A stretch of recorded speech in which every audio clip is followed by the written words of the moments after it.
représentée auprès des institutions communautaires. Et puis après, c'est devenu un peu plus que ça, on y reviendra. C'est doté d'outils syndicaux, de fédérations de branches, elle a pris les attributs d'une organisation qui entend intervenir syndicalement sur un espace politique complexe qui est celui de l'Union européenne, puisque le pouvoir même, la notion de pouvoir au sein de l'UE est quelque chose de différent des États-nations. C'est un édifice plus compliqué dans lequel les sources de pouvoir sont diverses et assez compliquées à appréhender. Mais la CES repose, le travail de la CES n'est rien, enfin, il est difficile d'avoir dessus un point de vue sans s'intéresser un peu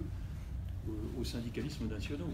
Et si on veut juger du syndicalisme en Europe, il ne s'agit pas uniquement de s'intéresser à l'agenda de la CES, qui est extrêmement tourné vers les institutions, donc on peut avoir dessus un point de vue enthousiaste ou critique, mais peu importe. L'important aussi, c'est qu'est-ce qu'il y a comme action syndicale et quel est le contexte de l'action syndicale aujourd'hui en Europe. Donc je vais peut-être commencer un peu par ça, par faire le point. Surtout en France, c'est utile parce qu'on a l'habitude de présenter le syndicalisme français comme l'homme malade de l'Europe. Et en fait, moi, je commence toujours par dire que, attention, le syndicalisme français ne va pas bien, ça tout le monde le sait, mais l'environnement syndical européen n'est pas rose non plus, bien au contraire. À peu près tous les syndicalismes en Europe connaissent des difficultés qui ne se traduisent peut-être pas de la même façon que dans notre pays. Chacun a des traductions propres, mais en tout cas, on est dans un temps historique où le syndicalisme est un acteur en difficulté, en régression, sur différents vecteurs de sa puissance. Je vais y revenir tout à l'heure. Et donc, la nécessité de réfléchir au syndicalisme, aux chances du syndicalisme dans un ensemble complexe comme l'Union européenne suppose d'être au clair sur le fait que partout, si on prend les indicateurs traditionnels, eh bien, on voit une force syndicale en déclin, des réflexions stratégiques à peu près partout, voire à certains endroits des écroulements d'édifices laborieusement construits, d'institutions de la négociation collective laborieusement mis au point pendant des décennies et qui parfois en 1 an, 2 ans, 5 ans s'effondrent à peu près complètement. Bon, alors, il y a les cas qu'on connaît, la Grèce, le Portugal, l'Espagne, qui ont connu la Troïka ou quelque chose qui s'en rapproche. L'Italie, où le syndicalisme n'a pas perdu de grande force, mais en tout cas les institutions, les ajustements permanents qui ont caractérisé la vie sociale de l'après-guerre entre les gouvernements, un syndicalisme assez puissant et qui arrivait tout de même à imprimer une marque sur ce qu'on appelle l'échange politique au niveau national. Tout ça a été balayé d'abord par Berlusconi, puis par Renzi. On ne perd plus de temps à ajuster avec les organisations syndicales. Tout ça est considéré comme du temps perdu. Si vous voulez, c'est un peu le Macron d'avant Macron en Italie. On ne va pas perdre de temps avec les corps intermédiaires, ils nous ont fait perdre beaucoup de temps, etc. Alors, on voit bien que là, on a quand même une vague de fond qui s'est mis en œuvre depuis maintenant une vingtaine d'années. Alors, je sors d'un exercice qu'on a fait pendant 1 an et demi avec des collègues étrangers. On a essayé de faire le point sur le syndicalisme après la crise de 2008-2009, parce qu'il y avait eu quand même quelques effets spectaculaires de la crise. Je l'ai évoqué tout à l'heure dans les pays du Sud, mais dans d'autres pays aussi, comme la Hongrie, la Pologne, dont on parle souvent moins, mais qui ont quand même subi des décrochages, disons, assez importants dans la période récente. Et du coup, on a fait un espèce d'exercice à partir d'une analyse commune, enfin d'un angle sur réfléchir à ce qu'est au fond la puissance des syndicats dans leurs espaces et comment elle s'est déplacée en 2008-2010, après 2008-2010. Mais en réalité, ce qu'on se rend compte dans la plupart des contributions, c'est que même si certains facteurs se sont aggravés après la crise de 2008, en réalité, les facteurs d'établissement étaient largement là avant, que ça se voit ou que ça ne se voit pas. Alors ça s'est vu particulièrement dans le syndicalisme britannique. Bon, le grand moment, c'est l'arrivée de Thatcher et les mesures qui ont suivi.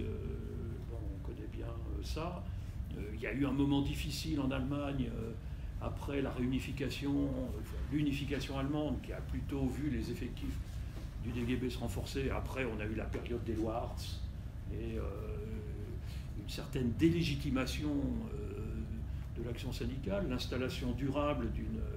vraiment d'une dualité entre le secteur de l'industrie, qui garde ses institutions de la négociation collective, et puis un large secteur de services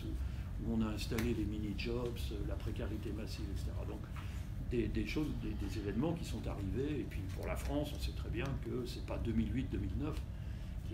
qui est une coupure, mais qu'on a affaire à un processus de longue durée d'affaiblissement de la représentation syndicale. Mais si on prend les grands indicateurs, le taux de syndicalisation par exemple, en France il n'a pas beaucoup bougé en 2008-2009, mais il y a des endroits, enfin tendanciellement de toute façon, on voit bien un affaiblissement continu, même si il y a parfois des contre-attaques, des contre-offensives, ça a été le cas en Allemagne, ils ont réagi à cette désyndicalisation, avec quelques succès. Et puis aussi, il y a des systèmes relativement protecteurs de la syndicalisation qui existent dans un certain nombre de pays, en Suède, en Belgique, ce qu'on appelle le système de Gand, c'est-à-dire où le syndicalisme a à sa disposition des outils sociétaux de gestion, par exemple de l'indemnisation du chômage, qui font que ça les met à l'abri de désyndicalisation brutale ou même de désyndicalisation tendancielle. Cela dit, même la Suède a des petits soucis aussi de représentation syndicale. Les pays nordiques, qui semblent les plus protégés, s'interrogent beaucoup sur le contenu même de la représentation et leur capacité, même s'ils ont beaucoup d'adhérents, à les mettre en mouvement au moment où ça serait utile, puisque un peu partout, même dans ces pays-là, qui sont les plus intégrés historiquement dans des processus d'association, de négociation, eh bien, il semble bien qu'on est de plus en plus dans l'unilatéralisme gouvernemental et qu'ils ont parfois encore leur mot à dire, mais de plus en plus à la marge des décisions publiques, là où avant, la négociation collective était un filtre dans la production normative et où les syndicats, par ce biais, pouvaient exercer une influence sur la négociation collective, voire sur la société en général. Alors bon, on peut faire une typologie des pays qui ont décroché ou qui ont sauvé leur peau ou leur plume pendant cette période-là, mais c'est un exercice qui n'est pas utile, dont il n'est pas utile de rentrer dans ce détail. Simplement, si on veut bien synthétiser un petit peu cette période, on voit un large spectre quand même de stratégies de réponse aux défis qui sont adressés aux syndicats. Il y a eu des tournants stratégiques, il y en a beaucoup aussi qui continuent à aller chercher. Il y a un débat, ce qu'on appelle la revitalisation syndicale, donc il y a des expérimentations parfois qui sont mises en œuvre, il y a des syndicalistes qui essaient de contourner les éléments majeurs d'affaissement de leur puissance. Mais en tout cas, c'est la diversité qui prime. On n'a pas le sentiment, même si évidemment ça intervient dans des contextes, maintenant une trentaine d'années, où les syndicats se croisent, ils échangent, ils sont membres de la Confédération européenne, et puis quand même l'Europe est maintenant une source de production de règles publiques, de règles économiques, macroéconomiques importantes, et donc les syndicats sont affectés, pas de la même manière, certes selon les pays, mais ils sont affectés par des politiques économiques qui ont maintenant un siège, un lieu de production, même si les États, le Conseil des ministres, le chef de gouvernement reste évidemment la matrice qui produit la règle, il n'en reste pas moins qu'il y a maintenant, vient se mêler à la production des politiques publiques, des dimensions européennes tout à fait significatives. Et donc, si les syndicats sont tous exposés à ces politiques, qui ont des effets en tout cas assez convergents, on doit constater que les réponses restent extrêmement éclatées, diverses, et d'une certaine manière, ils reflètent le fait que la réaction des sociétés européennes n'a cessé de diverger dans la construction Europe, l'unification monétaire, l'unification des politiques budgétaires, etc., ne tend pas du tout à faire converger les économies, mais au contraire, a tendance à amplifier les distorsions économiques entre les pays, et du coup, les syndicats, alors par contre, il y a une tendance qui est commune, qu'on voit à peu près partout, c'est au contraire un espèce de retrait sur les enjeux nationaux. Ça, c'est extrêmement net. Depuis 2008, on a un repli des syndicats sur les enjeux spécifiquement nationaux, la plupart d'entre eux faisant assez peu confiance au niveau européen et au pouvoir de la CES de modifier le cours de la construction de l'Europe. Donc chacun s'occupe à domicile des problèmes les plus